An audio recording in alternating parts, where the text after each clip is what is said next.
This is the first time I've actually got this problem. Are actually live? Okay. Alright, so are actually live? Yeah, there was like a sudden error that appeared for some reason. Anyways, we're back. And yes, I'll be playing another indie game demo that I wouldn't be, since it's one of the games that, the one of the devs that have reached out to me when I registered for Choose Wisely Festival, which again I could not take part in because of scheduling error, which I should have been more sensitive to that. Anyways, yes, this is your local junkyard mechanic, Zett-ro, and we're back with Celestial Return, a pun not intended. However, so yeah, the devs MetaphorGames. Hold on a minute, I haven't. Hold on, let me pin it up first. Let me pin it up first. Hold on. Sorry about that. Sorry about that. Okay.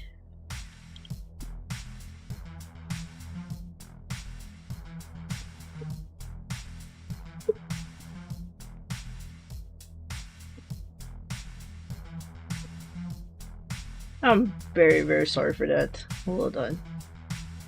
There you go. Pin the message. And yes, okay, going back, MetaphorGames had reached out to me, with regards to that, regarding their game that is currently in development, Celestial Return, which is a cosmic horror narrative RPG experience, which they also have a dice system, which is kind of like a very tabletop is what I could like describe it as. So we are checking out their game right now. I do find that the visuals for this game is very cool. It is a very comic book art style. Some of the designs kind of remind me of Shin Megami Tensei, actually. And yeah, I find that really cool. Okay, so without further ado, I think we should start right now.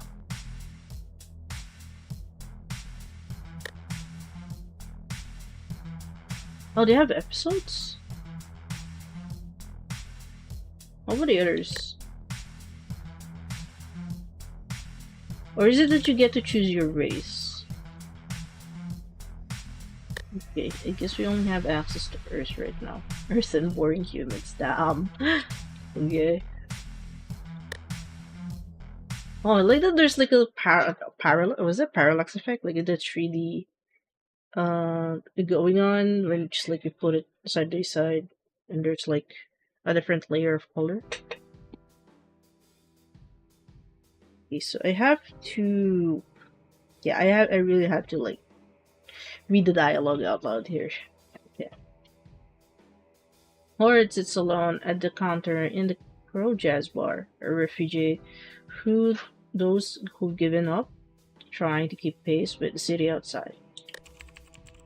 The faint glow of neon lights, neon signs outside filters through cracked blinds, casting fractured light onto the bar's polished yet worn surface.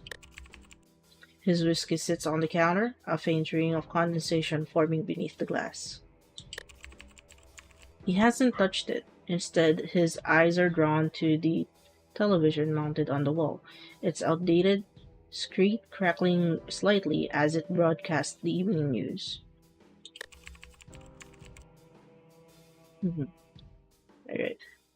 In the update on the in suicides across Nethervale, authorities remain on the cause that to climb, leaving residents shaken and for answers. Sorry, I'm trying to emulate the static effect here. The low volume of the television leaves the words muddled, forcing Howard to strain to catch every detail. Ask the bartender to turn up the TV, turn up the volume of the TV, stand up and adjust the volume yourself. Move closer to the TV to catch every word. Actually, since it's a bar, it's a public place. If I would decide, I would probably just like move closer to the TV. Which is, I guess that's what I would do. Howard moves closer to the television, weaving through rows of empty tables until he is standing right beneath the flickering screen. He rests an elbow on the bar, his attention fixed on the broadcast as the newscaster's voice sharpens, outlining the harsh reality gripping the Netherville. It's a Netherville. Okay, I almost said Netherville. Okay. The community is in uproar, demanding transparency from law enforcement. What is driving this sudden epidemic of suicides? Who will step forward to shed light on these tragic events? Howard straightened slightly, the weight of the broadcast pressing down on him. The bartender sets the polished glass aside, her movements slowing as she folds her arms and watches the screen for a moment before turning to Howard. Okay. Time to learn the cosmic art of dice rolling. Let's keep it simple, the basics. Every challenge is 4 slots. Dump 1 to 4 dice in them. More dice equals bigger chance to hit the success range.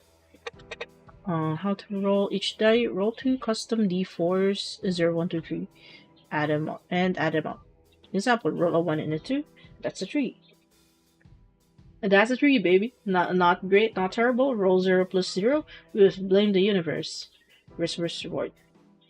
Slapping down 4 dice, big brain energy. But heads up, this ain't your grandma's board game dice. Zeros can still nuke your total, so stacking them doesn't mean auto win. High risk, higher glory. Dice Economy 101. Dice vanish after you roll. Use them, lose them. Run out, automatic fails. Automatic fails, fam. Farm dice by exploring, finishing jobs, and poking your nose where it probably doesn't belong. Survival tips from Space Vet. Hoard like a loot. Hoard like a loot gremlin. Excuse me. Okay, let me. Hoard like a loot gremlin. Future missions will try to murder you. Save those dice. Embrace the chaos. Sometimes you gotta eat 4 dice and pray to the void. Final warning. The universe rewards boldness and punishes fools. Your move, pilot. Okay, got it. Okay, so what are we... Okay, the bartender. It's been like this for weeks now. Feels like the whole city's falling apart.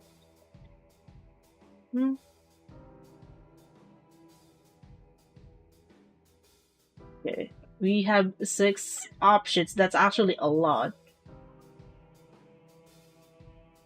Damn, alright. Okay, I'm probably not gonna go for the last one.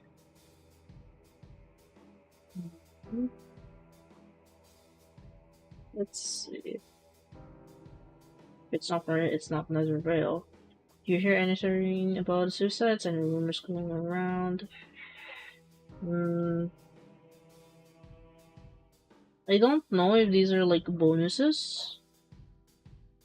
Because I don't think they actually like mentioned it with me, but I think I'll take 2 for this one. Let's just sound more curious about like whatever happened in the news. The Codex is your galactic gossip column plus survival guide. Here's the TLDR. What's inside? Lore. Ancient alien wars, godlike AIs, and why the galaxy is basically held together with duct tape. Characters, heroes, villains, and that one girl who tries to steal sushi recipes. Trust no one. I actually, I actually like how the tutorial is written. It's very sarcastic. Okay, the world. Plans so wild they'll make you question reality. Pro tip, avoid the Xenopsycho quantifluction. Almost fumbled that. Okay, how to use it. Unlock entries by exploring, talking to NPCs, or surviving disasters. The universe rewards curiosity. Check back often. New intel pops up as you play. Why care? Lore equals power. Know the void, a sentient black hole, or become its snack. Characters lie, trust no one with a spaceship. Read, survive, flex. What's PS again? PS typos? Blame our on... Oh, if we see type. Okay, if we see typos, blame our unpaid intern. We swear they're editing. Poor intern. Yeah, the bartender hesitates. Okay, you hear anything about the suicides and the rumors going around? The bartender hesitates, her fingers absentmindedly tracing the edge of the counter. She glances around the bar as if checking for eavesdroppers, even though it's practically empty. People are saying it's the abstracts, maybe they're behind it somehow. Howard's gaze doesn't leave his glass, his tone carrying weight. Wouldn't be the first time. Yeah, but what the hell are they? Aliens or something New Genesis cooked up? Fantasy Star New Genesis? That's good. Doesn't matter, right? They show up, PID takes them out, and everyone pretends that's enough, but it's not even close. It's not. The PID doesn't ask questions to stop what they're for. You don't need me to tell you to answer that or stay silent.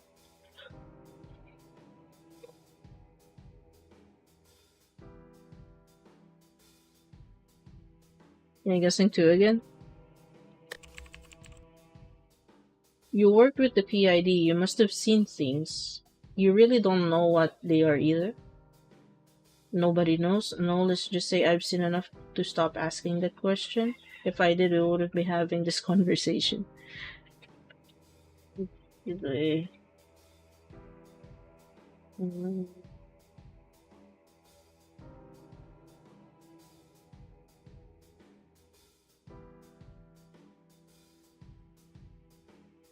Actually, four for this one. That's what scares me. If the PID doesn't know, what the hell are the rest of us supposed to do? Howard doesn't respond, his eyes fixed on the glass in front of him. The silence between them stretches, heavy and unanswerable. The city runs on problems, not pulling forwards, not moving. Oh damn, I think it's going through every option that you have. Okay, that kind of scared me. I did not expect that there is actually, like, voice acting. Like, it's not voice acting, but it's very minimal. The bartender huffs a dry laugh, shaking her head as she wipes down the collar.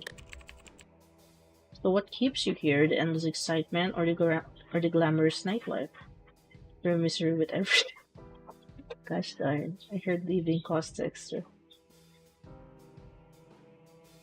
The glamorous nightlife, obviously, look at this place. You just, like, jab at things now.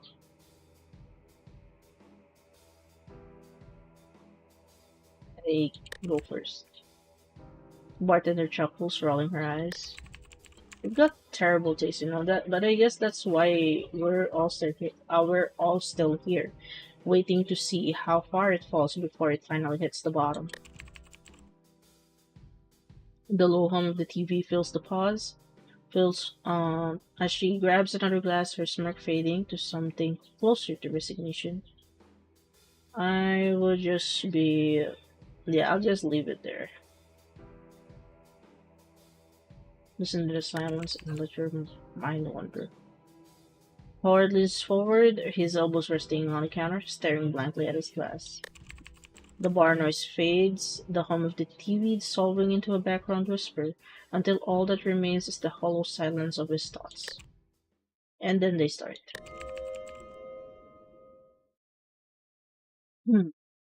You've been here before, haven't you? Sitting quiet, pretending it's peace. It's not. It's avoidance. Hayward, my man, you're... It's Howard though, not Hayward. Hayward, my man, you're staring at that whiskey like it's got all the answers. It don't. Trust me, I've tried. Stop! You say something? Ask her for another drink, something fancy. A cocktail with one of those little umbrellas. That'll cheer you up. Yes, because a man brooding over suicides absolutely screams, "My tie." Great suggestion. Shut up! He doesn't need this crap right now! Damn, all of those are going through my head. It's. Actually, I kinda relate to the experience, damn. The voices clash like storm clouds rumbling in his skull, the tension stretching thin. Shut the fuck up, all of you! Can I say that on stream? A few head a few heads turn, giving him that familiar look. Another guy losing it after too many drinks. Then, as if the universe had been waiting for the right moment, the door to the bar swings open, and a figure steps inside. Howard's head lifts, his eyes narrowing as boots scrape across the floor, loud and deliberate. The sound is sharp enough to cut through the haze in his mind. Reynolds.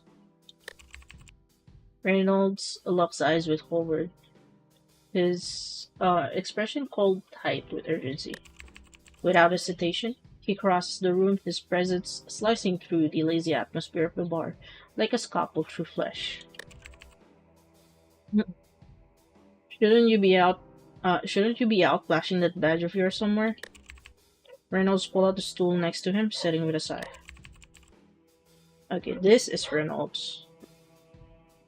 I've been flashing it all day, chasing leads that go nowhere. Thought I'd try something smarter.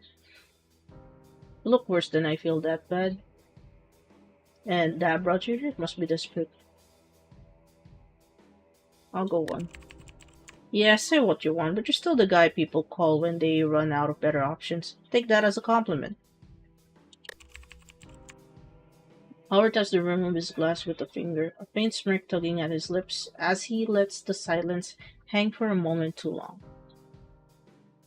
Like, yeah, for foolishness, sure, but if this is what stolen reproduction is for, it wasn't.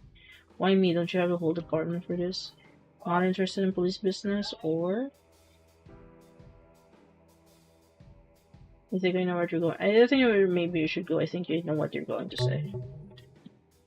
Okay. So we have 1, 2, 3, 4, 5, 6, 7, 8, 9.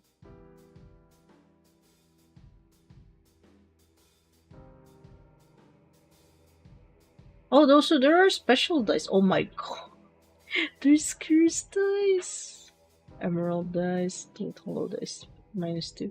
Why would you use these though?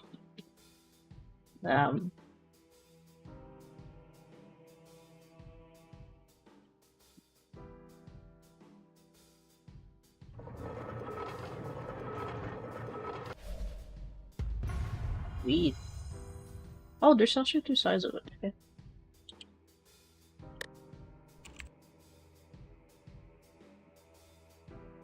This is about suicides, isn't it? Yeah, too many, too fast, and none of it makes sense. No notes, no connections, nothing tying them together. He leans forward, lowering his voice. At first, we chalked it up to stress or city life, the usual crap, but the numbers keep climbing. The mayor's office stepped in, called it a public safety crisis, told us to treat it like a case. Reynolds sighs, pulling a thin folder from his coat and dropping it on the counter. Here we go, detective. This could be the case you've been waiting for. You've dealt with this kind of thing before. You know how to look where no one else even thinks to. Reynolds nudges the folder closer to Howard, his eyes locking on him. If anyone can figure this out, it's you. Don't make me beg. You've been drifting for too You've been drifting for too long. A case like this could be your way back. Back to the work that mattered. Back to being the detective you once were. Think about the doors it could open. Or the ones it could slam shut. What happens when it all blows up in your face? Desperation like a Reynolds doesn't come without strings. You really want to get tangled in this mess? Yeah, I forgot like what kind of voices I've been giving. the what do you call it, like the personalities, was it?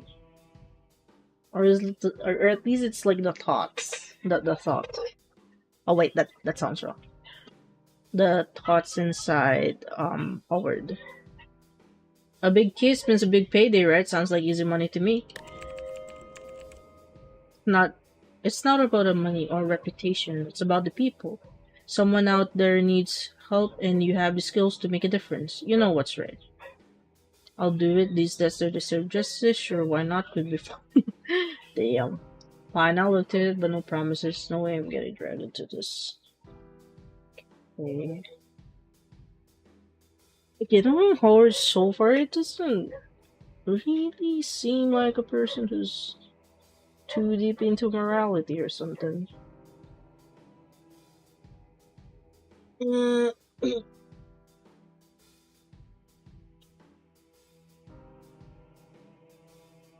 I think safe option is 3, but we can push for 1. And with these kind of choices games, I do feel like it'd be great if I have an extra voice right now, but oh dear.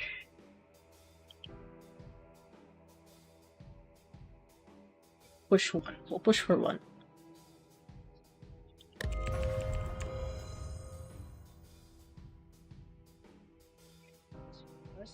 Shadows and body bags. The city's close to your spike. Stay sharp, check your quest log, and get ready to hunt. Where is that? This one? Head back into the office. Okay. Awesome. New item added. No refund policy, sorry.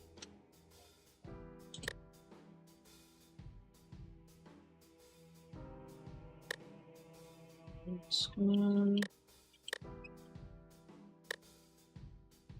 Oh, this one. Suicide's my ass. Doesn't even believe it's suicide. You knew I could count on you. Howard picks up the folder, flipping it open as he leans back in his seat. Don't thank me yet. Let's see what kind of mess you're dropping in my lap first. Reynolds adjusts his coat, tugging the collar up as though bracing for an instant chill. It's a big one. Just don't say I didn't warn you. He heads for the door, pausing briefly to glance over his shoulder. You know where to find me. Don't take too long. The door creaks open, letting in a sharp gust before it closes with a dull thud. Howard leans back, staring at the folder, its weight pressing down like the promise of trouble. Awesome. Okay. So we spent 2, we got back 4. What's this? Overheat dice. The overheat dice are gonna be like, it could save you, basically. We do need to get rid of the other negative dice though.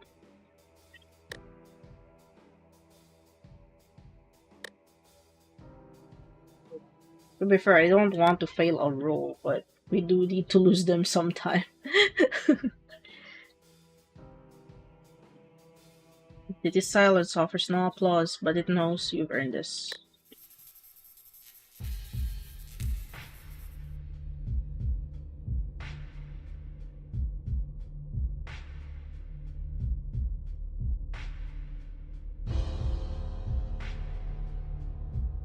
Welcome back to the gutter, detective. You know these streets better than your own reflection, but let's see if you still got the chops. Movement control, to use the WASD or the hold right click and drag to glide the map around. Double click anywhere for hyperskate mode. Yes, his boots have illegal mods, no don't ask. Okay, exploring locations. Open spots glow with icons. Think cyber breadcrumbs. Click the icon, Howard autopilots there. Sit back and enjoy the ride. One visit ain't enough. Places change every visit. Come back later and it may not look the same. New dice, new loot, new danger. The city's alive and it's hungry. Dance with it or get eaten.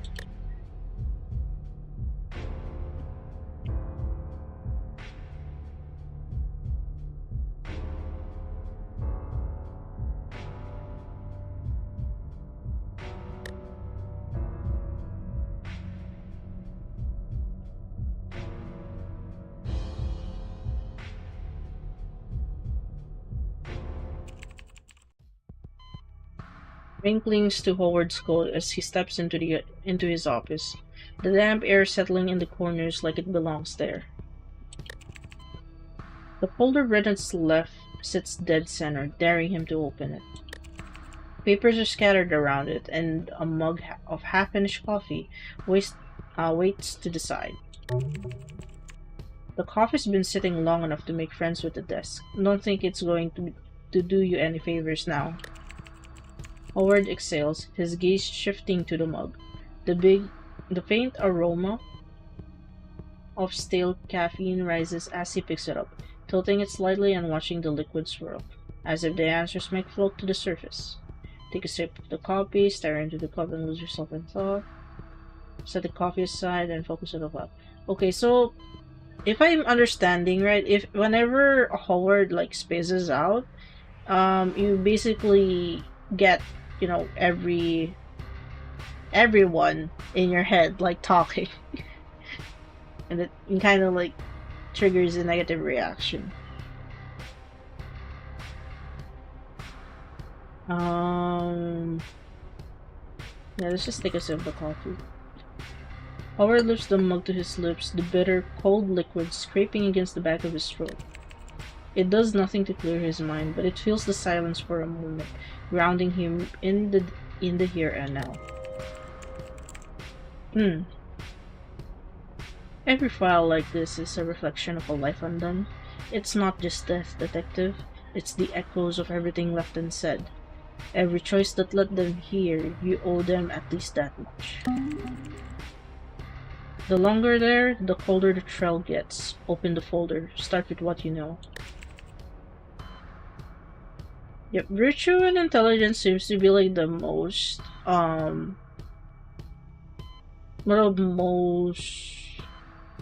like logical, or the most, like, you know, the thoughts that actually have their shit together, basically. Howard pulls the folder, its worn edges rough under his fingers. Inside, a jumble of photos, reports, and scribbled statements awaits to be sorted. The uneven tabs marking each case, catching his eye as he scans the stack, deciding where to begin.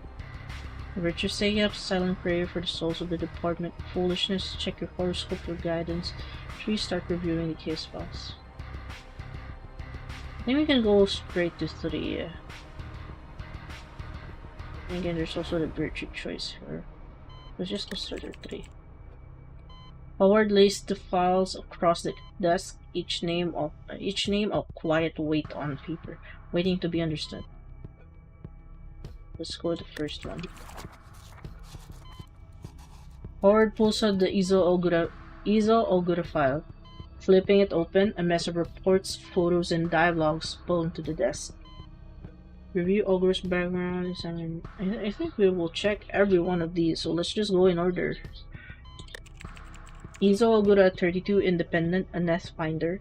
Last known residence, Unit 47C, Harlow Tower, lower grids, lived alone, no registered family or emergency contacts. Operated primarily in underground and net spanner circles, no criminal record or flag activity prior to the incident.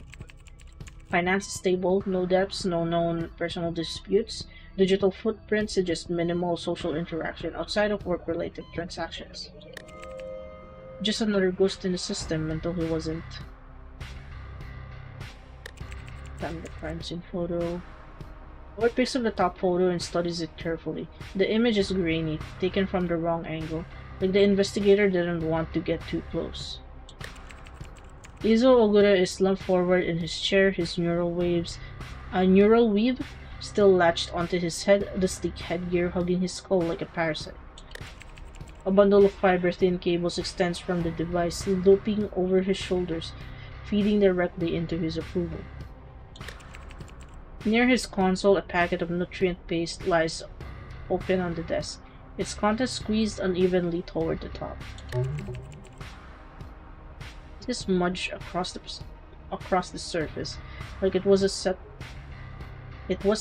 down mid-bite. He wasn't done with it. Okay, thank you for that perception. Howard scans the dialogue report, the cleaned up transcription of Ogre's final session. Every entry is accounted for, but the details raise more questions than answers. Session start, timestamp unavailable. Wow. I feel like that's supposed to be very important. Like a date and time. Okay. Initializing access protocol, bypassing external security layer. PID database identified, running decryption sequence. Firewall breach detected. Security response engaged. Trace attempt detected. Reversing access channel. Countermeasure loop detected. System behaving abnormally. Unexpected data signature found. Source unknown. Nobody just pushes through a PID database. So you try to hack PID? Their system locks you out before you even know you're in. So how the hell did Ogura get this far? He scans the final entry again. No force disconnect, no shutdown sequence, just a hard stop. Like the system wiped itself clean. Howard leans back, rubbing his thumb over the edge of the paper. Was Ogura really that good, or did someone leave the door open for him? Okay, let's see. Howard flips the next page, scanning the statement from Ogura's neighbor. The handwriting is stiff, lacking any trace of emotion. Either witness didn't care, or they were choosing their words carefully. I lived next door to Ogura for a while, don't have much to say. He kept to himself, never caused trouble. Last time I saw him, no idea. Maintenance went in after his rent auto payment failed. A door was still locked from the inside. Okay. Howard flips the autopsy report, scanning past the standard medical jargon for anything that stands out. The cause of death is exactly what he expected. Self-induced neural overload. External trauma? None. No bruising, no defensive wounds, no sign of struggle. Among the listed personal effects recovered from the body, one item stands out, a crumpled slip of paper found in Ogura's pocket. The ink smudged but still legible. He said it would help, that I'd feel lighter. I trusted him to fix me. Now I don't know what's left of me. He trusted someone to fix him. What if they did? What if this was the result? Think of your own failures. Try to judge your butt plate and story.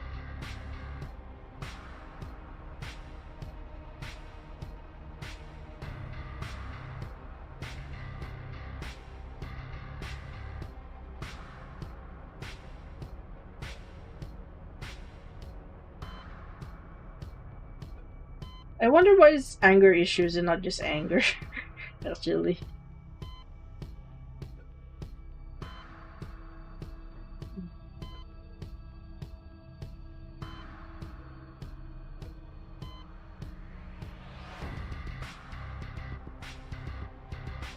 There's intelligence in this one. He leans back, eyes on focus, just ink on paper, just case, just data. But the words still echo. Howard closes the file, every detail of Iza Ogura etched in his mind. Now it's the time to move on to the others. Okay. Serena Koss, a corporate executive for Ectovision, died after jumping from the balcony of her luxury high-rise apartment.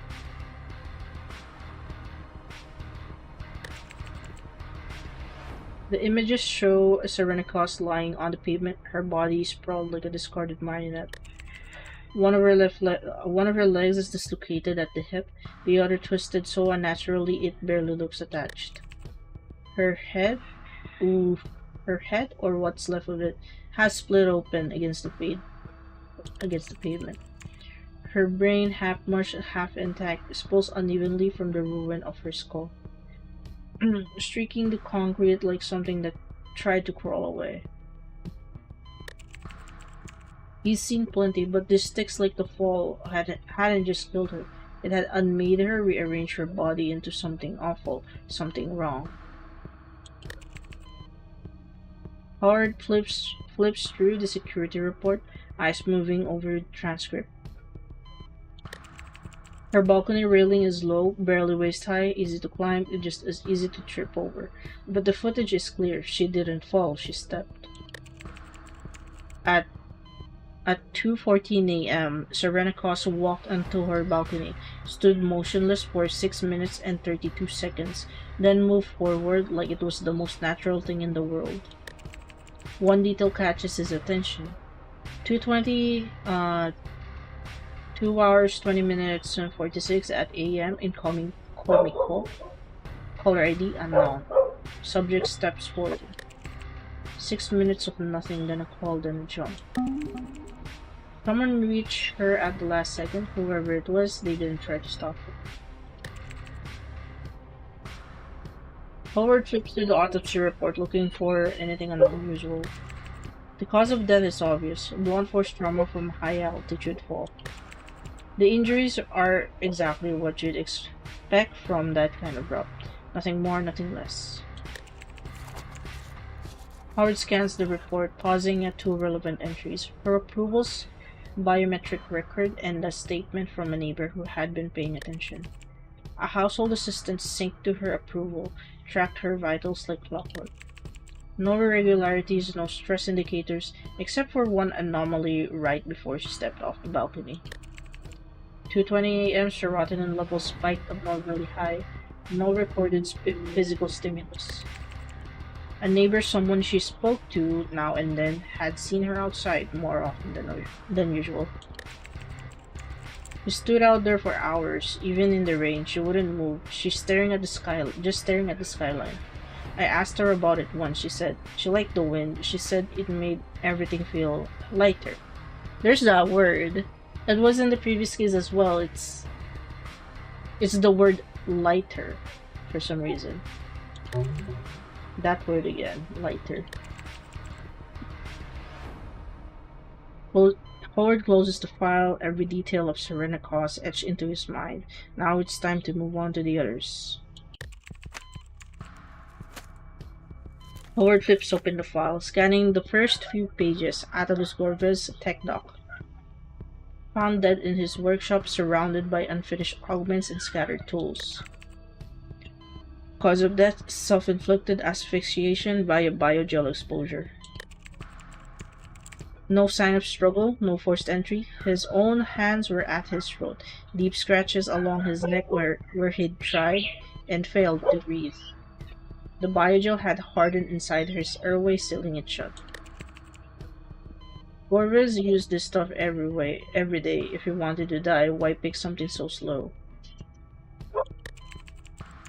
Howard picks up the first photo. Gorvez is slumped in the corner of his workshop. His back against the wall, legs sprawled out, fingers curled stiff near his throat. His lips are blue, his jaw locked, open, a thin trail of dried blood running from one nostril. The second photo ships to his workbench. Tools scattered, a half-assembled augment clamped in place, casing pried open. The biogel vial lies nearby. Overturned residue hardened around the rim. He was working on something right up until the moment he died. Okay, thank you, perception. Howard flips through the autopsy report, focusing on the key details. Nothing unusual stands out. Cause of death, asphyxiation due to biogel expansion in the airway. External trauma, deep scratches along the neck and chest, self-inflicted. Toxicology, no traces of drugs, alcohol, or sedatives. Okay. Howard scrolls through the report until he finds Gorvez's last co-make transmission. Most are business-related, orders, client requests, supply shipments, but one contact keeps appearing, always late at night, always brief. Outgoing call, private line. Gorvez, same time tomorrow, unknown. Of course, progress takes consistency. And then the call ended. It's barely 1 second. The same exchange had been logged every few days for the past 3 months. No details, no names, no context. It sounds like regular appointments, but for what? Howard picks up Gorbis's worn, grease-stained notebook. Its pages filled with quick notes, half-legible scribbles, and workshop schedules. No digital logs, no approval sync, just ink on paper. Most of it, most of it is routine. Augmented diagnostics, price estimates, follow-ups. The last few pages are different, messier, written with a shaky hand. Delay on shipment, wrong parts again. Order more Neuralink circuits. No more steam boosters, too unstable. Near the bottom of the last page, barely legible. If it happens again, I have to tell someone. Howard closes the file, every detail of Atlas Gorves etched into his mind, and now it's time to move on to the others. What's the next XP? Alright. Howard leans back, rubbing his eyes. 3 suicides, clean on paper. But something stinks. He's been poring over the files for hours, and nothing lines up the way it should. Yeah? Rain falls down the window in uneven trails. Neon reflections bleeding into the dark. For a moment, he just listens to the city, to the hum of things moving unseen. His finger taps against the desk, slower now. He needs another angle, someone who sees things differently. If only she was here. She always knew where to start. His limbs grow heavy. The words on the files blur together. Just a minute. He just needs a minute. The rain whispers again. The rain whispers against the glass as his head dips forward into the desk.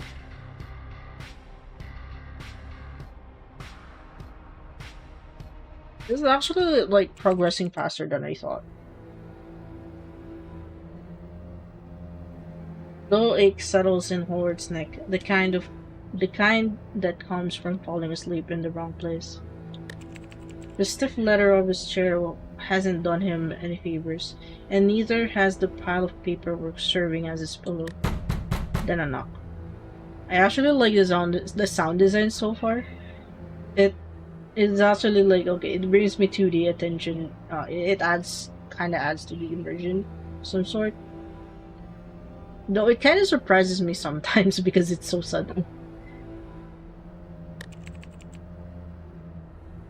Off, measured, not urgent, not impatient, just enough to pull Howard from the depths of sleep.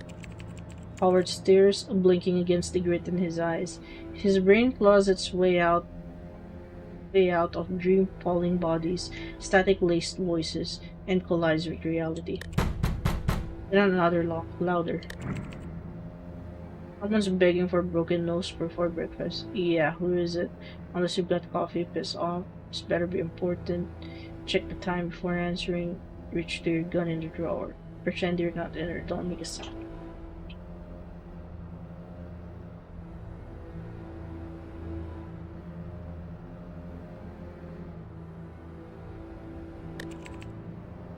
Bit of silence, then Rose's familiar voice, entirely unbothered. Oh, it is. A life and death. Cosmic importance. Or maybe I just felt like dropping by. Open up and find out. Ward exhales, running a hand down his face. So much for a quiet morning. Get up and open the door. Give me one reason not to leave you out there. Let her in, you need the help. Are we going for a virtual answer again? Okay. Opens the door. He's met with a sight he wasn't prepared for. Standing before him is a man built neon green hair clutching against a tight pink shirt stretched to its limits. His left arm gleams with chrome knuckle implants. One hand he grips what looks like a stripper pole, if stripper poles were designed for combat. In the other, he holds a ball. Inside it is Rose. Blinks, then again, still real. Brows knit together as he stares at the stranger. How's this? I'm still stiff, aren't I? Not my word this morning. Close enough. Close though? I thought it was close enough.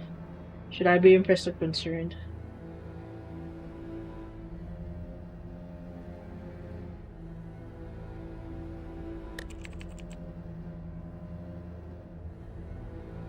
Man offers no answer, no smirk, no joke, not even a raised eyebrow. Just pure, unreadable silence. Whoa, look at those biceps. We gotta hit the gym like ASAP. For once you managed to stumble. Hmm. For once you managed to stumble onto the truth. The truth. Even with that pea-sized brain of yours. Even Howard can decide how to handle this. Rose breaks the tension. Me up. Unless you want to solve this case with your head up your ass. He grits his teeth and does his toll. The man's lips twitch, not a smile but a tick. He spins the pole in the fluid arc, the hum of charged plasma briefly drowning out the city's drone, then strides away without a word. How was that? Hi, Uber. Now shut the door. We've got corpses to dissect and egos to bruise. I guess Rose is a literal rose. Howard drags a hand down his face. He sets Rose on his desk, right next to the open case files. His eyes linger on the door for a moment, then back to her. I got 100 freaking questions about that guy. What's with the green hair? Why the tight pink shirt? Is that really his triple pole he was carrying? We'll meet him again, Howard. Mr. Mystery can answer your questions later. For now, let's talk about the case. Time's ticking. Howard slumps into his chair, the case file glaring up at him like an unsolved riddle. He drags a hand through his hair, exhaling sharply. I've got nothing. No links, no suspects, just three dead people who decided to check out in the most dramatic ways possible. Silence. Don't say it. Silence. No, absolutely not. I'm not your Ouija board, Howard. Then give me another option. The files are dead ends. Their bones know more than we do. You think I enjoy scraping through the dead's regrets? It's not a parlor trick, Howard. It hurts every time. Okay, Virtuous answers, but if this makes him screaming and listen, I'm not asking anymore. We're doing this. You're right. If this hurts you, I won't ask again.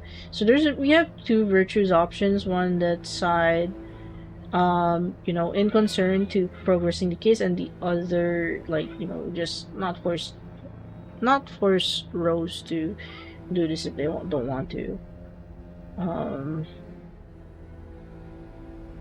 I want to go with anger issues actually, but man, sometimes I do feel like picking some of his answers.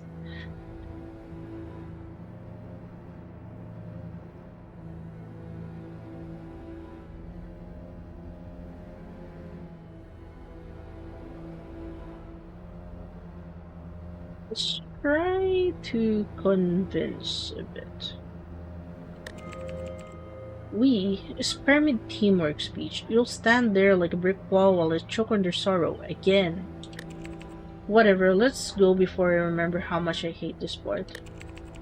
Howard doesn't press it. He just grabs his coat, scoops up Rose, and heads for the door. Graveyard's waiting. Hope they didn't feel chatty tonight.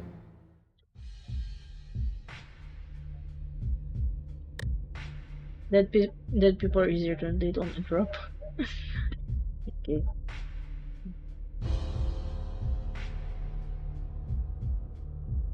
So where do we go?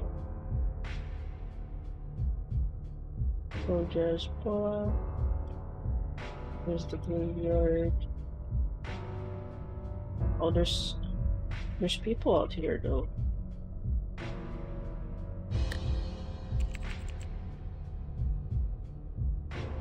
This comic buzzes relentlessly in urgent vibration. It's impossible to ignore. Answer the call, made the comms. Sure. Okay, to the Kraken. Hey Howard. Okay, first off, this line's locked, so don't sweat it. Second, I tapped into the cops frequency. There's a report from Lemon Street. Some dudes gone full berserk, smashing up the place. And NVPD's heading there, and you know what that means. You could have skipped this whole hack thing, DK. Just admit you miss me. Another day, another lunatic. What's the catch this time, DK? Standard NVPD playbook. Should first ask never.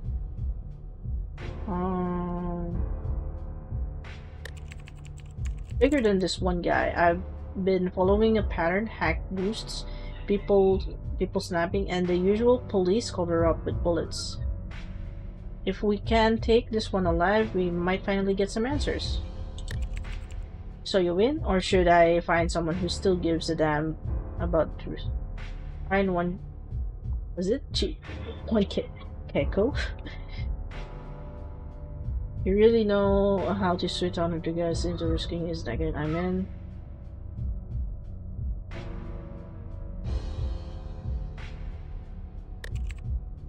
Great detective. Oh great, playing babysitter to Keiko. Just what I needed today. Hey, it's a gift. Now get moving, hero. I've got your back. Sure, no pressure. Piece of cake, right? Wait, detective, show him the worst. We're talking hack boosts, unpredictable behavior, and potential collateral damage. Keep your distance and access first. Don't engage blind. You've got this, Howard. Stall him, keep him breathing. I'll handle tech, you handle the crazy. Plans are for cowards. Get in his face and remind him who's in charge.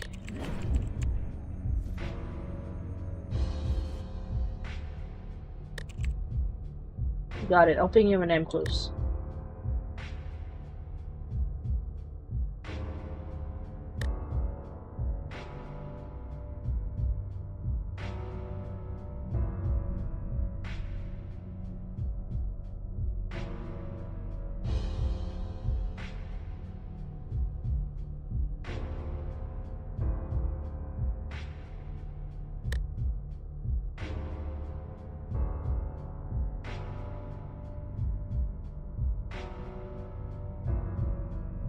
Didn't say anything where to find it though. What's this one? Oh, this is the dead end.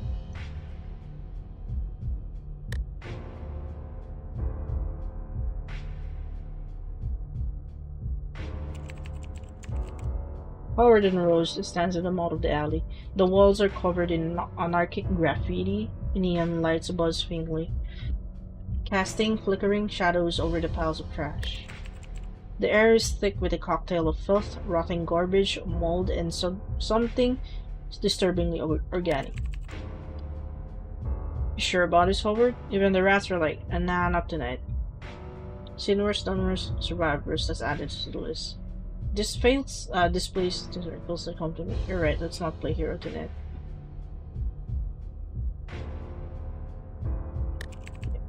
You're either noble or nuts, probably both. Lead the way. As they move deeper into the alley, the ambient sounds of the city fade into silence. The oppressive atmosphere seems to press in from all sides. The flicker of neon lights reflect off slick-stained walls. Somewhere in the shadows, the faint drip of water echoes, sharp and rhythmic. The stench of rot grows stronger with every step. Rose mutters, her voice barely above a whisper. This place is getting friendlier by the second.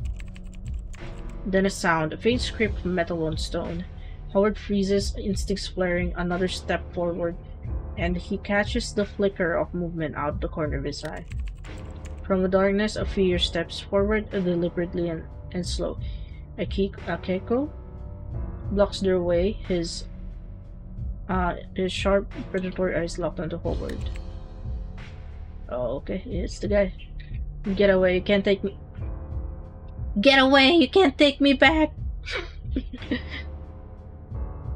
Take you back? I don't even know where you came from. Sorry with that. Relax your hack, not hunted.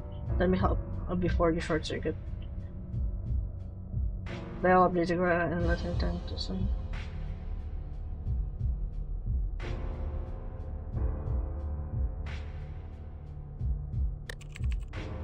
Yeah, we did say like as soon as we encounter it. Howard pulls out his comic, thumbing a quick connection to Drake. Tita Kraken.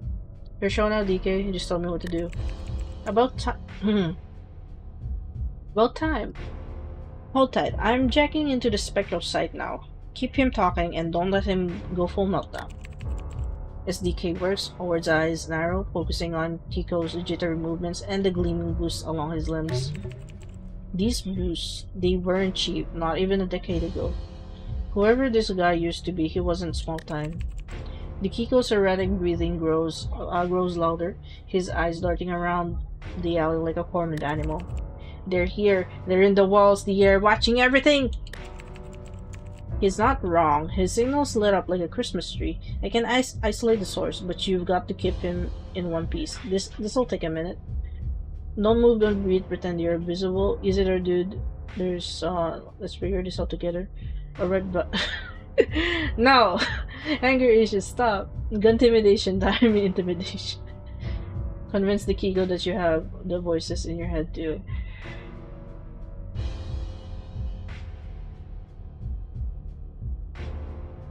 Let us try that. Howard raises his hands, palms open, stepping closer without sudden movements. His voice drops into a calming tone. Relax, buddy. You're not losing your mind. You're just like me. Voices in your head, right? Wait, is he talking about us like right now? No, you don't. He's referring to data crap. Oh shit, he is talking about us. No way. Wait, what? Yeah, all the time, but here's the thing, they don't control you, you control them. Oh, transparency. Howard! A truly profound moment of reconciliation of madness masquerading as wisdom. To confess your inner chaos to another lost soul, as though shared lunacy is the apex of human connection. Bravo, truly. Plato would weep at your grasp of the absurd. Well, look who cracked the code. Transparency just lit up. Buckle up, because Howard's inner drama is about to steal the spotlight. Well, I'll be damned. His system stabilizing, Howard. Wait. Well, I'll be damned. His system stabilizing. Howard, you might have just outpsyched the psycho. Reaching his firewall, almost there. Stay with him. Howard crouches slightly, keeping his voice calm as he addresses the Kiko. Let's start small. What's her name? Alright, who's watching? Who's they? Why are they after you? What did you do? Want to fill me in before the NVPD shows up?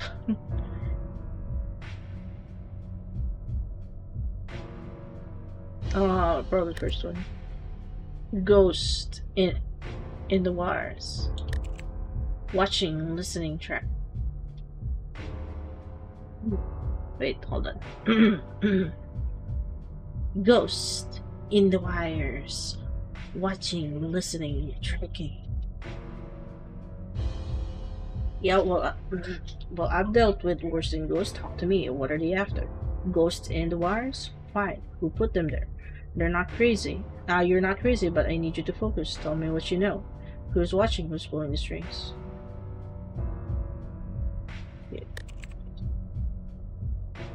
The Kraken's voice returns sharper this time. I've got a name, Victor Kale. Former corporate enforcer for New Genesis. High clearance prototype handler. Top of the food chain. So what happened? Vanished after some high value tech disappeared. Big scandal, no charges, no trace. And now he's their puppet. I didn't steal it, I swear! I did what they told me! Found something buried in his logs, the architect. No profile, no records, but it's tied to every action in his system. Hold up.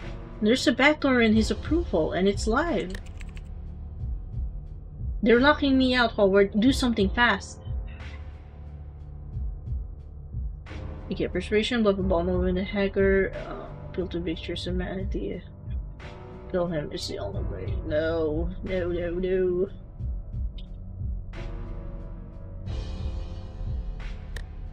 This. Okay, I am going to add an emerald. These.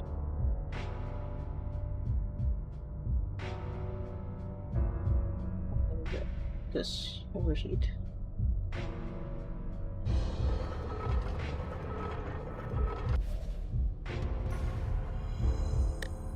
I think I used too much dice actually. Because I think that's like a default +3 and a +1. And then there's still like added values to the rolls, so... Oh wait, I missed the chance to actually use one of the negative dice. Damn. Alright. 4 steps forward, his voice calm and measured. He speaks to Victor, but his words are meant for the one pulling the strings behind the scenes. The architect's not as clever as they think. I know their game and their name. Victor's lips twitch, a mix of panic and suspicion crossing his face. You're lying! They told me no one can stop them! Keep him talking. I'm planting a silver fang into his approval. They told you no one can stop them. That's because they know I'm getting close. Good news and bad news. Silver Fang's almost in, but he's about to snap. Paralysis in 5, 4... Suddenly Victor's body stiffens. His boosts flicker and freeze mid-motion, locking him in place like a statue. His eyes widen, darkening around, but his limbs won't respond. Howard doesn't flinch, his gaze steady as the wall of distant sirens the wail of distant sirens grows louder, pressing him to act. He's frozen. He's frozen. Silverfang's in. But this only works if he stays breathing. Cops are almost here. Find a spot to dump him. Now. Howard scans the alley as the sound of distant sirens grow louder. He moves quickly, knowing they can't afford to lose this lead. Throw him in the bin, hide him in the shadows, stash him between the crates, toss him in the sewer hatch, prop him against the wall, and make him look drunk. Sorry, bro. This is for you. Howard yanks open the rusted sewer hatch, the foul stench wafting up, making him gag. He lowers Victor in, letting the hatch slam shut. If he wakes up, that smell will put him back under. As Howard steps back into the main alley, the steady hum of an approaching police AV grows louder, its lights splashing red and blue across the stained walls. The vehicle descends with a soft hiss, stirring the trash-strewn pavement. Two figures step out. The first, Officer is it Heike? Heike or Heike or Hike? I don't know. A wary cop with a perpetual skeptical expression locks eyes with Howard. Beside her, a tall alternative drops to the ground with a heavy mechanical thud. Okay. Figures it'd be you. You got some kind of beacon for shit like this? What can I say? Trouble likes me. Gotta admit, I do have a flair for the dramatic. The universe likes to keep me busy. I'm gonna be sarcastic a bit. Yeah, like a moth to a goddamn flame. Heike looks over the alternative, and then back at Howard, her expression a mix of boredom and mild amusement. Bit thin man here, latest toy from New Genesis. They call it the Remlock unit. Fancy talk for remote partner. Partner? I'm the one carrying this team, Heike. Don't let it get to your head. And before you ask, no, it's not running on AI. That's still illegal. Some poor sap and stations got the controls. Supposed to revolutionize the force, or so they say. Revolutionize? Looks like something they cobble together out of spare parts. Says the guy who looks way too comfortable in the back alley.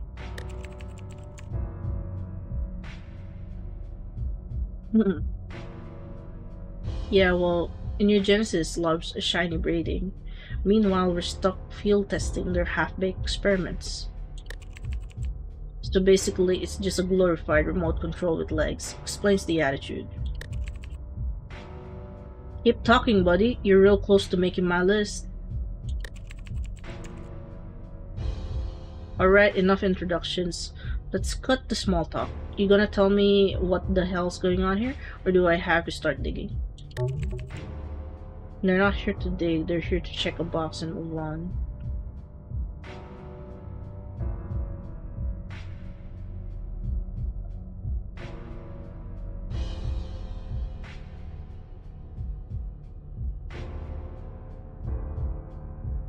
Didn't realize standing still is against the law now.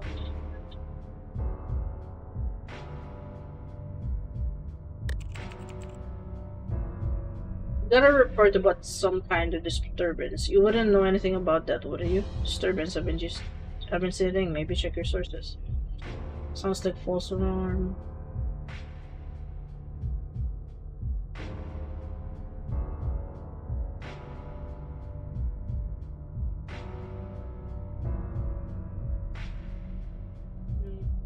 Wait, why is this not like flashing compared to this 1 and 3 rather?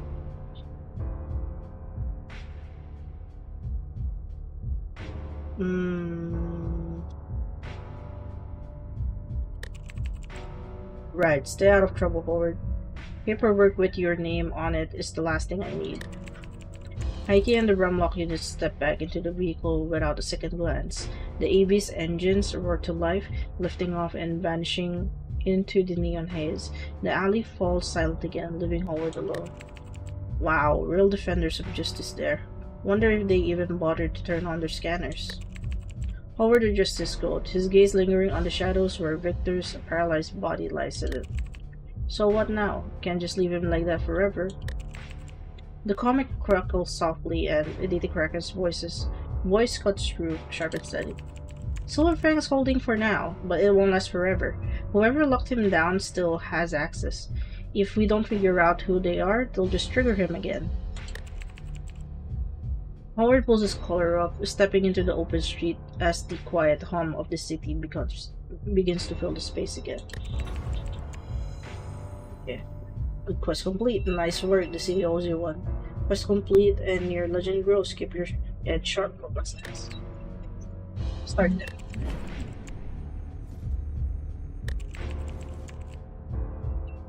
Victor's locked down, but the real threat is still out there. The architect isn't just a name.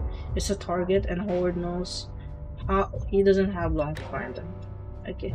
Now we just, I guess, move on to the radio.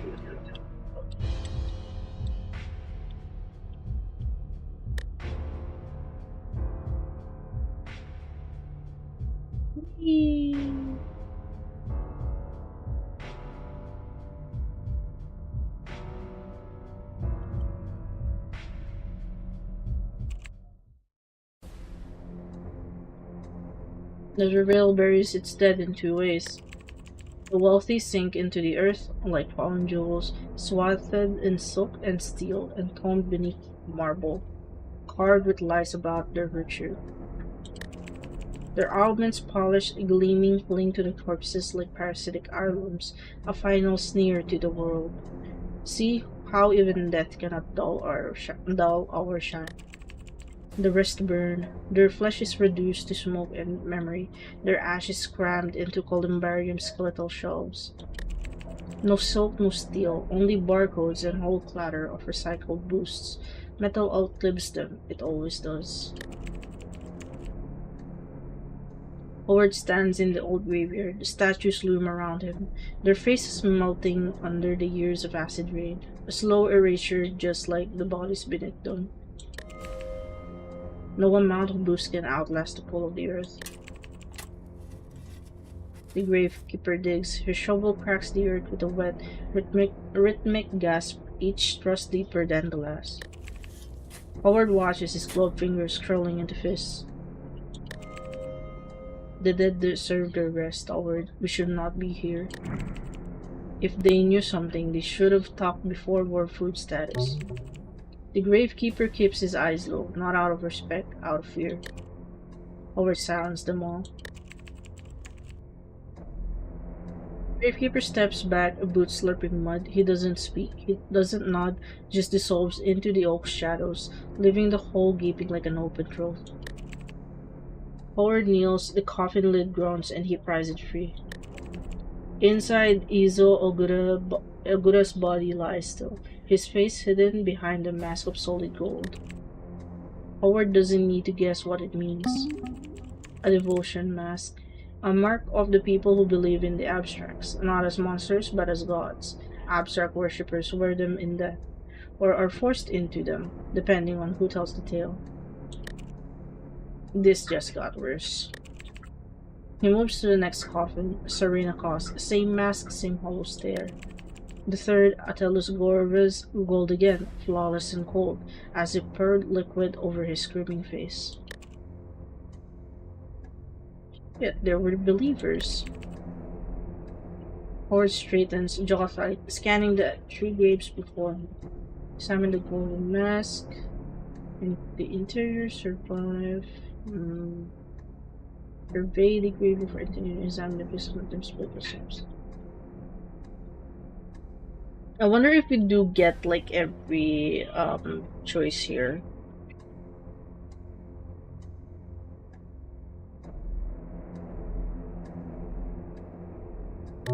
Do two first.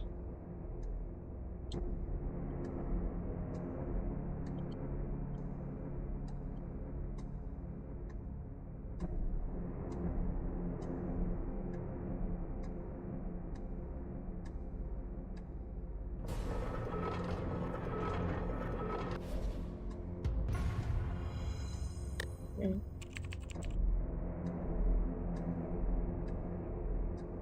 Howard leans in, brushing aside a damn cloth and collapsed lining. The coffin is empty, save for the body. Until a glint catches his eye, wedged between the side panel and the corpse's elbow.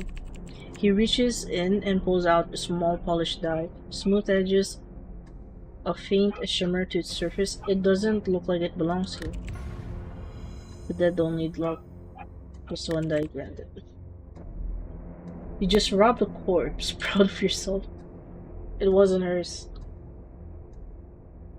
Yeah, examine the golden mask, I guess. Howard leans closer. The mask surfaces in smooth, microscopic etchings swirl across the surface. Inspect the golden mask. Like the mask for science. Oh.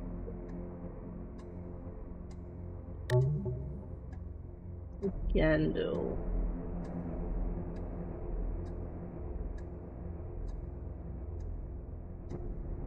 Wait, do we not lose these? Because I'm pretty sure I used the hollow dice already and I only have one of them.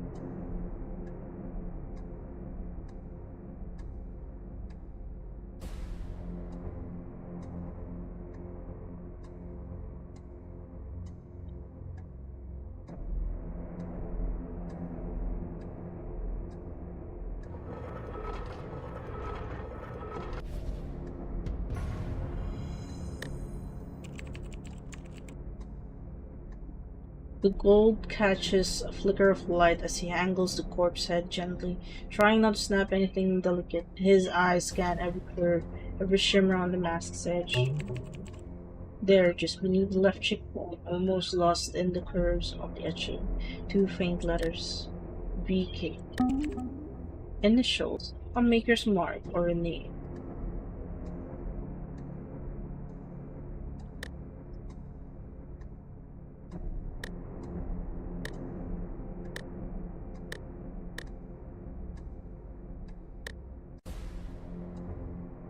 We can't rearrange them.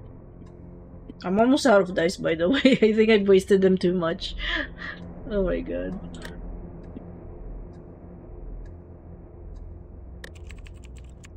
Howard steps back, scanning the ground or around the three open graves. His boots leave deep imprints in the wet soil as he circles. The only thing out of the place here is you. Sometimes a grave is just a grave. Okay. We're gonna need answers. Yeah, and lucky for us, we've got a direct line to the other side. One more thing before we start. Choose your questions wisely, Howard. They won't be answered forever. Who's first? Ogura. Howard steps closer to Izo Ogura's open coffin and lays Rose gently on his chest. Almost immediately, Rose starts to radiate a soft glow, bathing the cold, dark surroundings in a warm light. Why did you dive into the PID? What did you see in the database was promised to fix you? Did you purchase? Or did you choose this burial, or did someone else?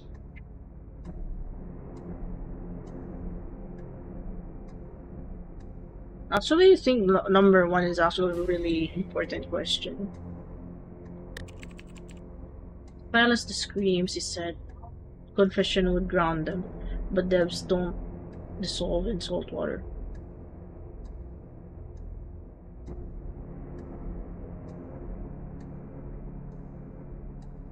Hmm.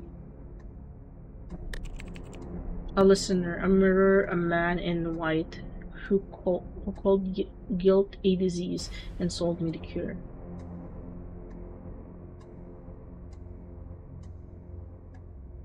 It does feel like we're going through every question, but I feel like it may stop somewhere. I don't think seeing what's in the database is important.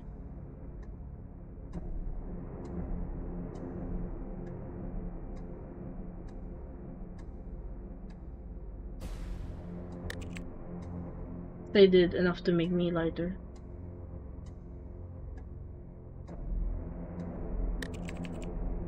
Remain silent. You've disturbed the dead enough. Ogura won't speak further. I knew it.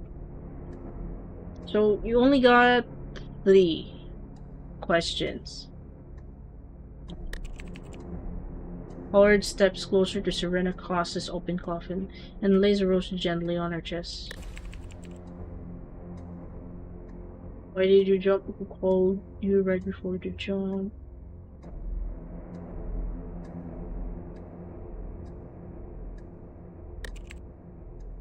There was a man, a gentle and certain.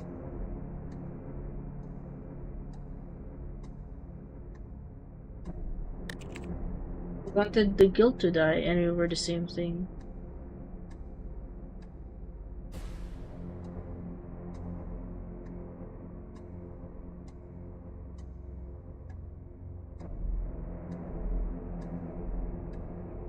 Day 2. Why did you jump?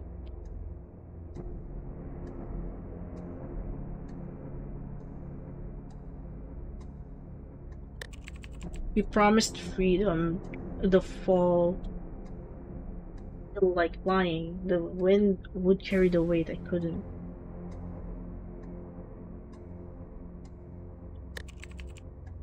Fucking hell.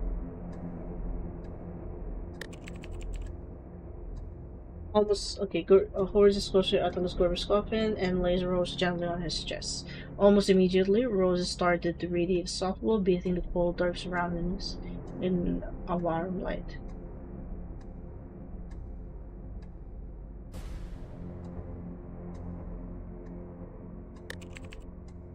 My thoughts, my choices. It was slipping. I had to hold on to something. People whisper when they don't want to blame themselves.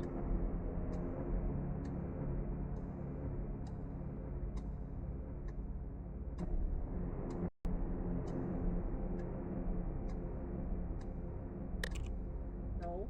Yes, maybe I can't remember.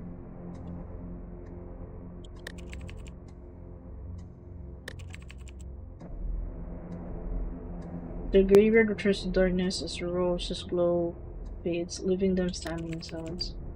Howard takes a long, thoughtful breath and carefully places Rose back into his coat pocket. Abstracts, the mask, the ritual, it's obvious, Rose. They're involved. Seriously? Did you even listen to them? That wasn't devotion, it was panic, confusion. Exactly. Desperation makes people vulnerable. Easy targets for manipulation. If the abstracts aren't directly pulling strings, their cult certainly is. You're not listening, and not one of them named the abstracts. Not once. Lighter freedom, that's human. Ugly, greedy, small. Lord shakes his head, already turned towards the gates. The abstracts make human ugly, Rose. They always have. And what about the golden mask? Why bury them like believers? It doesn't add up. Why? Maybe someone wants us chasing abstracts. The masks are a misdirection, a cover-up. People lie to themselves. You know that better than anyone. Howard keeps walking, boots crunching the gravel. You're making it fit your narrative, like always. I trust my gut, Rose. If it looks like abstracts, smells like abstracts, then I'm chasing abstracts. We're checking the call. You stubborn ass. Open your eyes for once. This isn't cults. It's someone playing God. Howard doesn't answer. He pulls out another puff and scrapes a match across the box. I guess it's a cig. That's a cig. Its brief spark lighting his stubborn eyes. Well, you're gonna look real pretty in a gold mask, genius.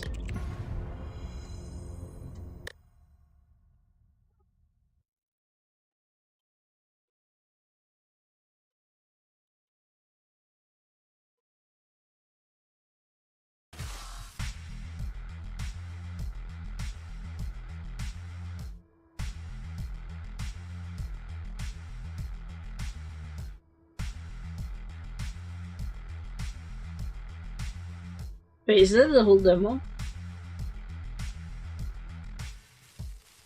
It's very sudden. Good. So we have a plan.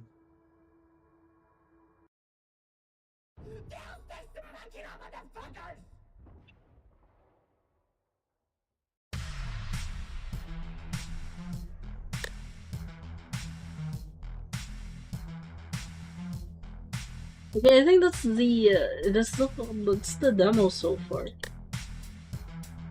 I just wonder if there is like more quests in the demo because we only have like two. The one is the main story, and the other kind of side quest with the architects.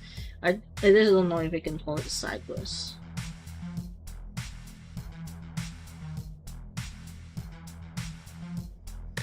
That was actually kind of fast. Let's see. I actually don't know if there's a save system. I haven't saved all throughout the playthrough.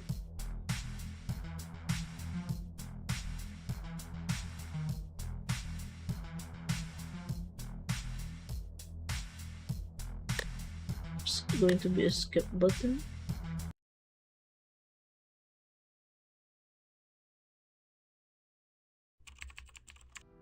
Yep, this is the same.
You mean the bartender much earlier with that choice. Or just the bartender, a young woman, hair glowing neon green and eyes like two black stars with a shimmer of yellow. This is from wiping down the glasses, glances at the screen, and nods before reaching for the remote. It's the same dialogue.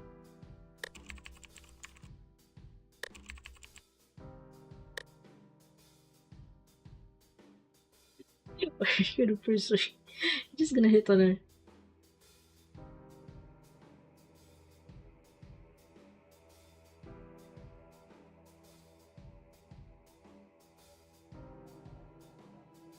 Hold on. Is there like a... No, there is no save so far. It's a system that they haven't implemented yet.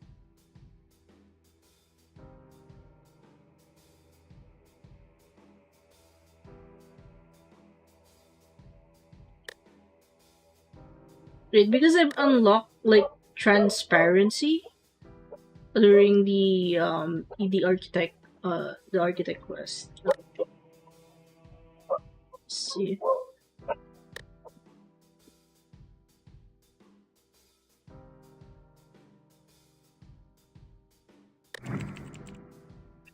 pushes down hard on the counter, the sharp crack cutting through the stones of the bar. His glass wobbles, the bartender pauses mid-motion, her eyes narrowing as he crosses her arms. Feel better now? Or should I brace for round two? The city's a damn mess. Everyone just sits back and lets it rot. Yeah, well, welcome to Nethervale. Punching my bar won't fix it, but I'll give you points for enthusiasm. She grabs a clean glass, muttering under her breath.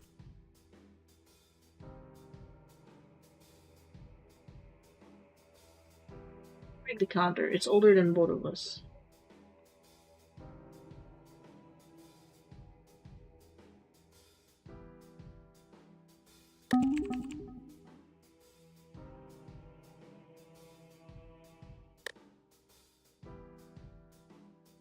Though I barely checked it on my last playthrough.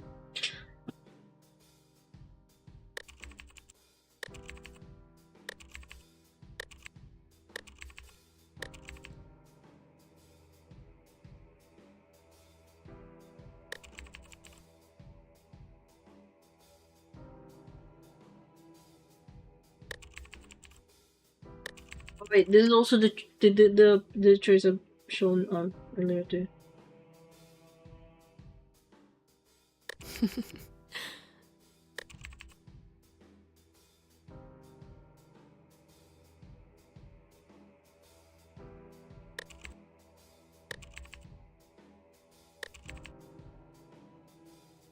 Okay, so when you pick choice 2, this is the only one that moves the story forward. Let's see. The Overlord 12. Oh my god. We will need overheat for this, I think.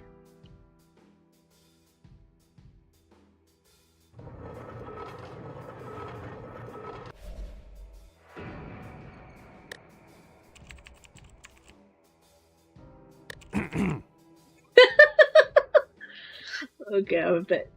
Sorry, Howard. I made you look like a fool.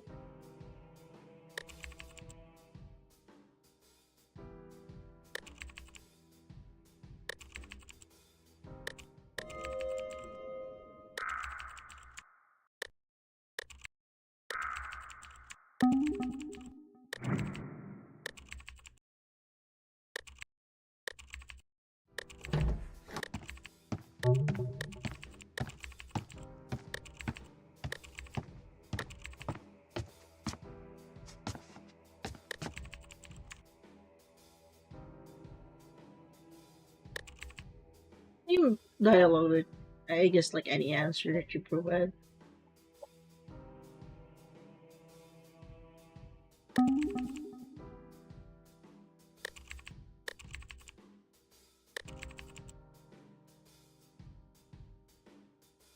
Ordinarily, yeah, but this isn't ordinary.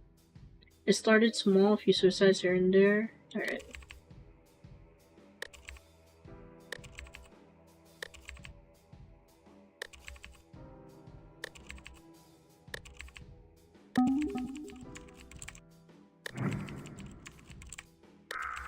Let's try to deny the kiss this time.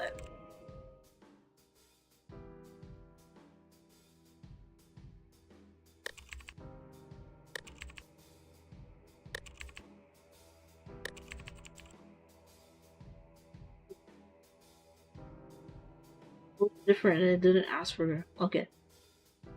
Reynolds doesn't budge. Instead, he leans in, his voice sharp. You owe me, Howard. Or did you forget Vortex Bay? That was different, and I didn't ask for help. Maybe not, but I gave it anyway. And you're still here because of it. So yeah, I'm cashing in now.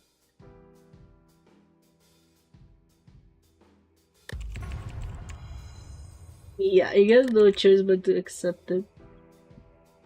Yeah, item added, no refund policy, sorry.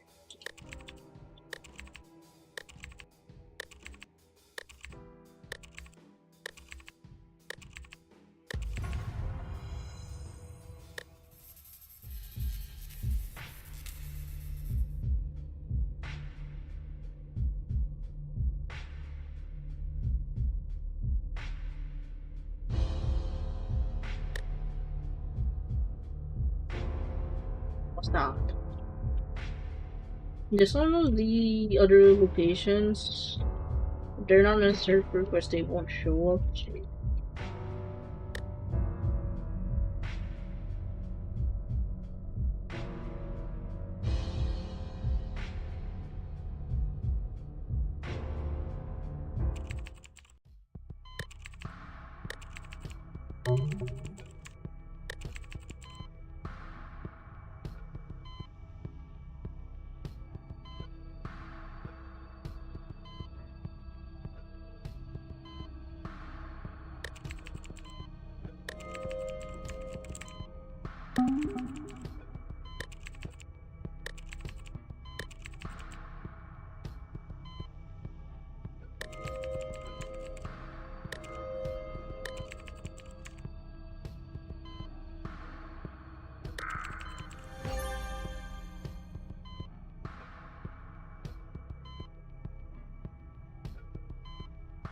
Like there's their localness and astrology. Are we really doing this right now?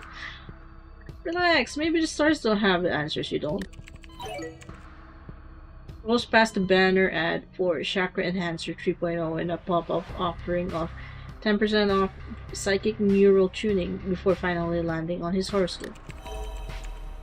Capricorn, the answers you seek are closer than you think. Trust your instincts, but beware of overthinking. Also, avoid dairy products today. Howard stares at the screen for a moment, then lets out a dry snort. Overthinking? Me? Never. The comic back into the desk. The folder waiting for him to be like a patient teacher. Time to let the stars take a break. He's got work to do.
It's me, your favorite. It's me, your favorite houseplant. Now open up before I start growing roots out here.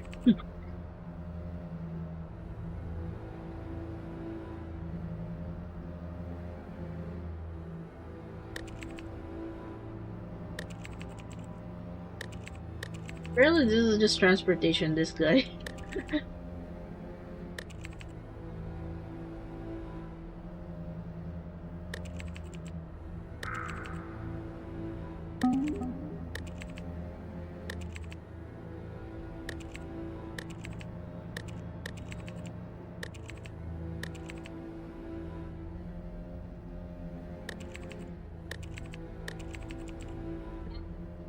They have all those choices, but they have like the same response.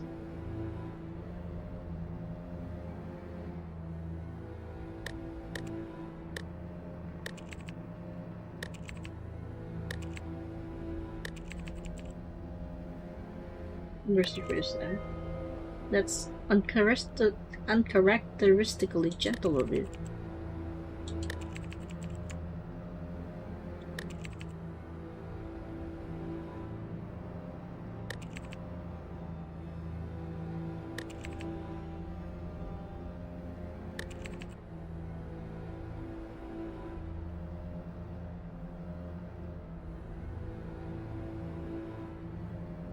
Bird leans back on his chair, exhaling slow.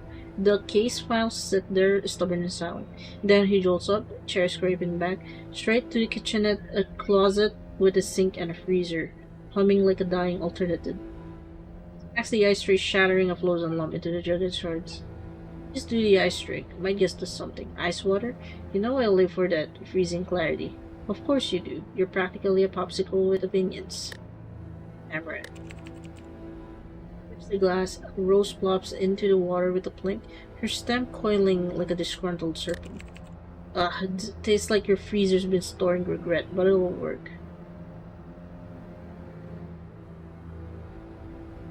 We need answers. If you see it's allergy, I'm composting you. Better not be another dead end.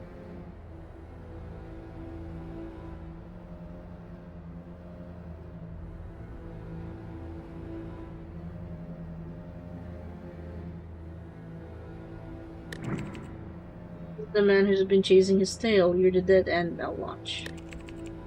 Goes quiet, the sarcasm fades, her petals fold slightly inward as she sought her eyes. The water stills, save for the soft ripple spreading out from her stem. Blood, cold stone, circles something ancient. Anything useful?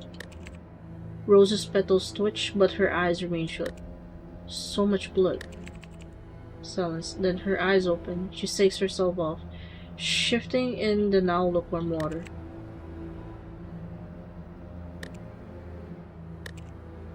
Fanboy, either way. Abstracts, has to be. Only they'd turn suicide into a show. Then let's measure their performance before they write you into the next act. Oh. Okay, alright, that works.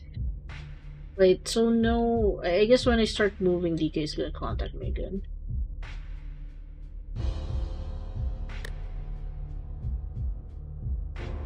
Domain. Where is it?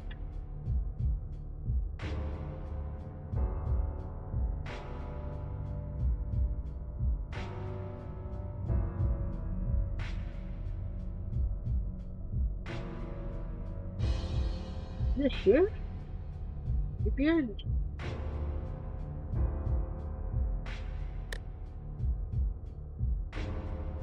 We go back to the bar, I guess, for more information. Right.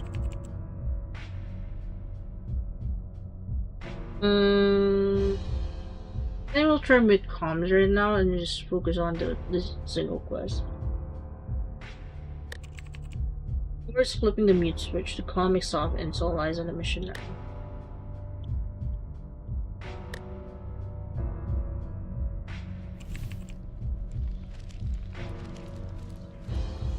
Rail are always hungry. Concrete jangle gnashing its teeth. Neon signs flicker like dying stars, casting the alleyways in sickly pinks and greens.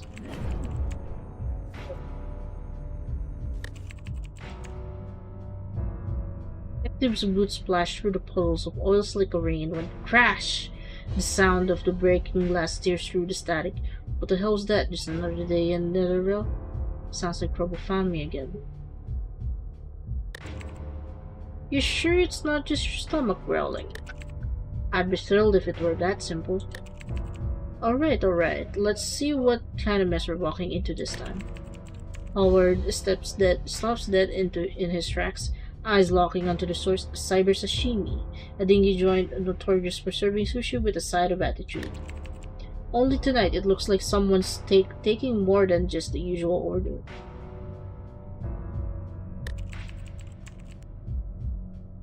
Howard moves closer to cyber sashimi. Inside, overturned tables and shattered chairs clutter the floor. Broken dishes and spilled soy sauce creating a chaotic mess. The fish smell is assaulting my senses. If you pull me out, I'm holding my breath and pouting, and filing a formal complaint loudly.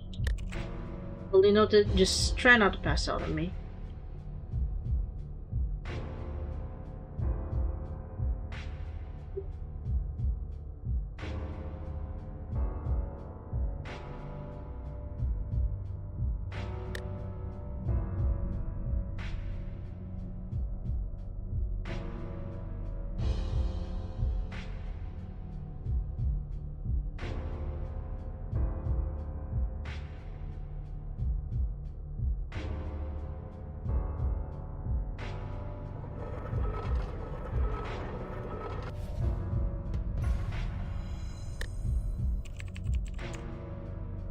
Boosted eyes flicker briefly. The familiar cold green glow of his spectral sight activating as he locks into the figure inside. He carefully scans the area where the figure stands, searching for any trace of unnatural energy, any otherworldly aura that typically clings to an abstract. There's nothing, no spectral presence, just a solid, grounded human, even if not entirely flesh and blood. Howard's shoulders relax slightly. Whatever danger lies ahead, it's human, not something from beyond this world.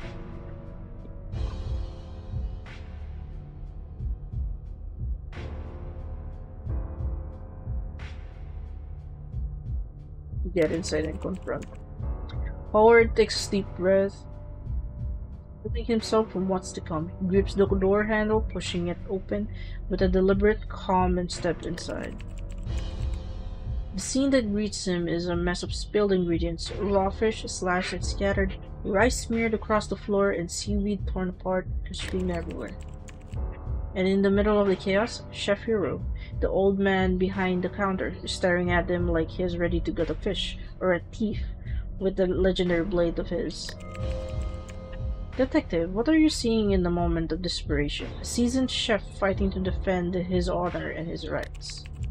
Neither Chef Hero nor the intruder notices Howard's entrance. The old chef's intense focus is solely on the intruder, while the thief remains fixated on Hero's blade. As Howard moves closer, he finally sees the face of the intruder clearly. His eyes widen in recognition. It's Data Kraken's sister, Lilith. Wasn't it with a K? Like a Kraken? Clear it was spelled with a K. I think it's an inconsistency here. Even now, it's the risk is involved with their intelligence, understand their motives.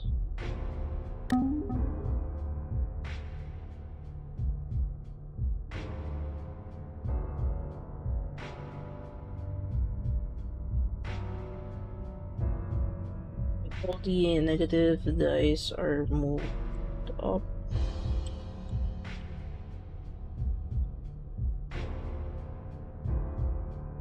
Or moved down, rather. So this is easy to identify.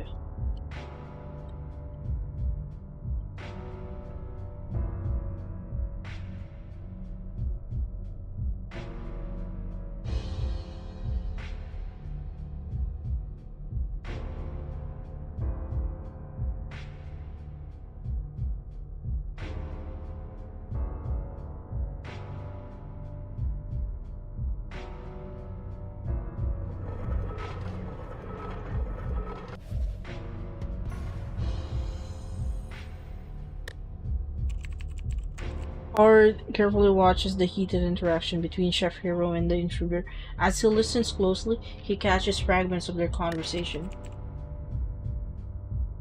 As he focuses, he hears the thief's voice breaking through the chaos, demanding something specific.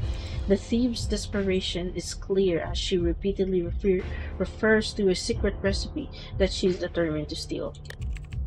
Howard realizes the thief is not here for a late night snack.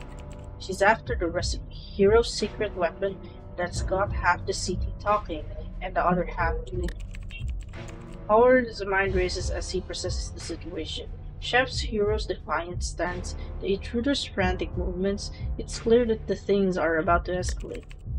The air is thick with tension, and Howard knows he has to act fast. For sure sake, disarm her with chopsticks, make her slip on sushi, and blind her with wasabi.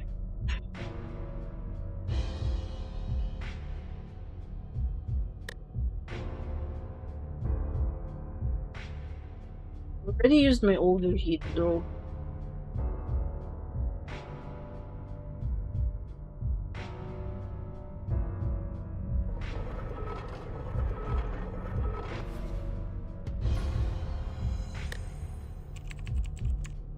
Spots a pair of chopsticks lying on the counter. Without hesitation, he picks them up and hurls them with pinpoint accuracy. The chopsticks hit the intruder's hand, forcing her to drop her weapon with a sharp cry. Just when it looks like the thief's about to slip away, there's a blur of motion from behind the sushi counter. Chef Hero vaults over the counter with the grace of a street brawler and a snarl that cuts through the chaos. Hero, what the? Before Howard can blink, a hero's already airborne in a move straight out of a back alley. Beatdown. Hero straddles the bastard and plants himself right on her chest like a king claiming his throne. The thief wriggles and squirms beneath him, but Hero just leans in, grinning like a man who's done this before. Stay down, kid. You're not working out there with my recipe. Get off me. You think this is the end? You don't know who you're messing with. Howard steps closer, his gaze shifting from Lilith's defiant scowl to Hero's triumphant grin. The air is thick with tension and the faint smell of sushi. Going to be, do you hand this over to Officer Reynolds or call her sister Dita Kraken for a more personal touch?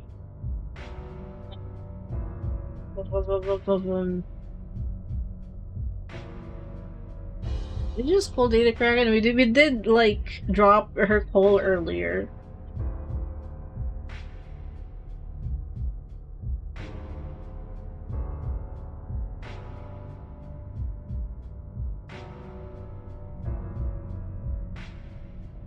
Kraken.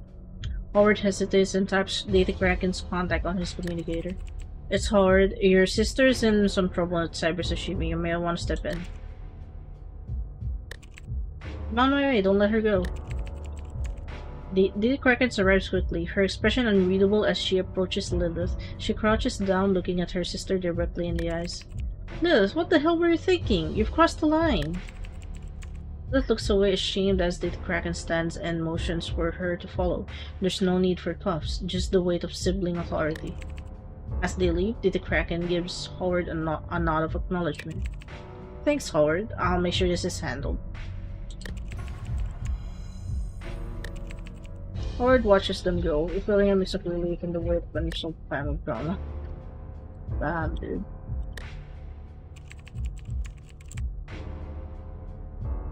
Howard stands outside the Crow Jazz Bar, which is currently undergoing a major renovation. The place is a mess of scaffolding, paint buckets, and sawdust with the entrance blocked off. I think we picked the wrong night for jazz. Let's come back when they're done with renovations. Howard turns away, deciding it's best to come back later when the bar is open for business again. The thing is, I don't know where the cult hideout is. On the nodes, I think.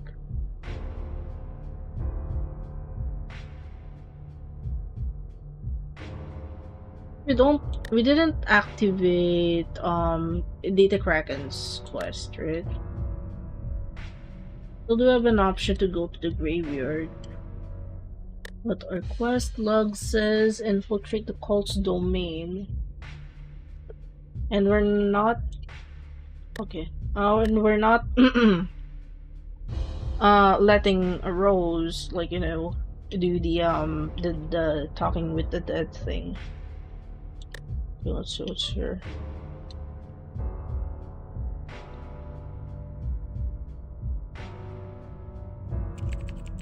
Howard and Rose stand in the mouth of the alley. The walls are covered in anarchic graffiti, neon lights, buzz bangs, and casting flickering shadows over piles of trash can.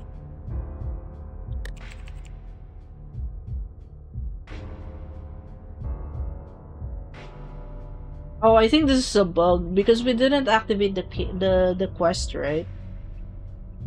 And for some reason it feels like it what do you call this?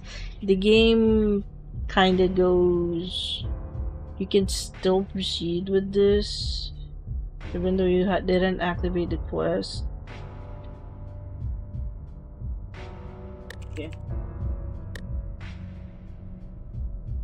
And the marker's gone. Great.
Hindi ko pass for science.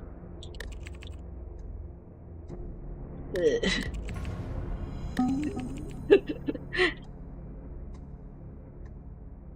Word pulls back his glove, hesitates, then drags his tongue across the mask's edge. The gold tastes like rancid butter and burnt wiring. His tongue recoils, but where saliva meets metal, the mask's surface bubbles faintly, revealing dull, corroded metal beneath. Did you just... The manual said to do that, but it worked. The outer layer's fake. This isn't pure gold. Ah, okay. Let's plate it over something cheaper.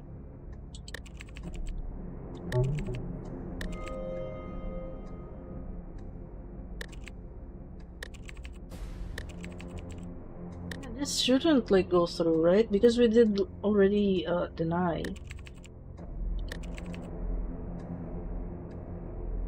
Deny the branch growing there.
I think that part is like really because you wanted to like ask them questions that lead into more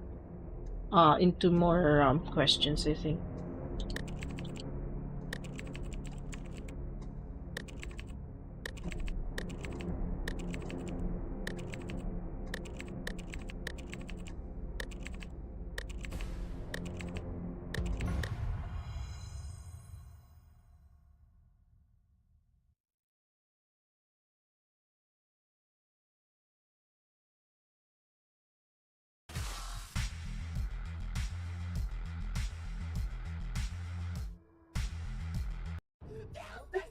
This is still in Kickstarter, but yeah, I think that'll be all for Celestial Return.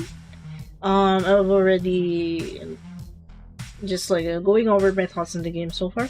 So I've already like mentioned that I do like the visual and the art style that that the game has going for it, and for the gameplay itself, it does remind me a lot of like the text-based games, which is I guess this is really based off of, but like they have added a more rather than this like a simply choose your own adventure. They added more like RPG or tabletop RPG elements by adding the dice and challenges that goes into it. They don't have so far. I don't think I see like any like stats or something such as like the charisma, intelligence. They're more of like um part of what type of choice you trigger. I do think maybe the full version of the game would like give us like, you know, I did see like one of the streets had the insights that lets us upgrade it the more that you chose that option kind of thing. And yeah, I do feel like I'm a bit bald a bit to say because to be fair, I know it's still a demo, it's still incomplete.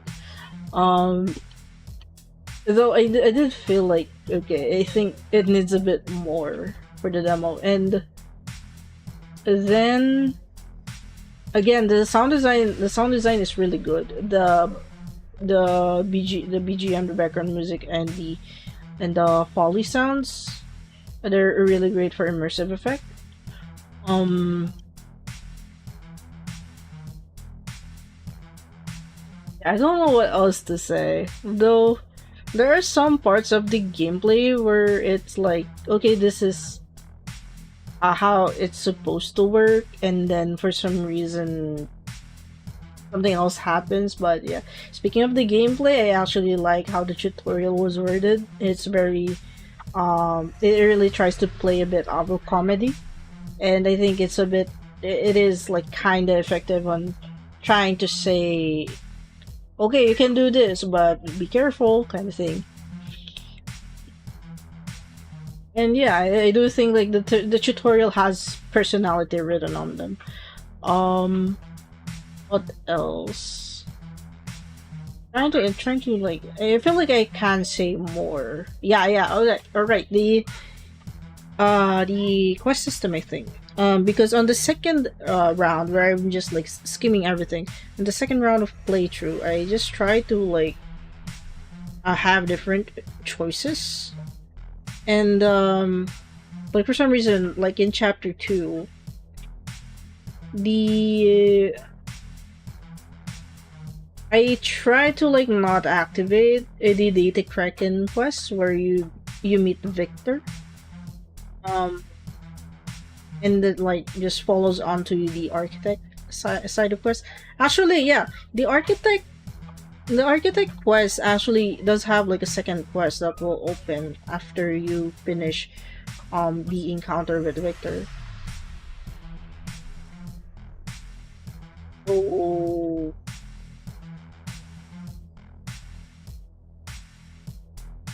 yeah, I didn't actually try to like go back to it because I just want to explore more if I go out of the way of the main quest kind of thing.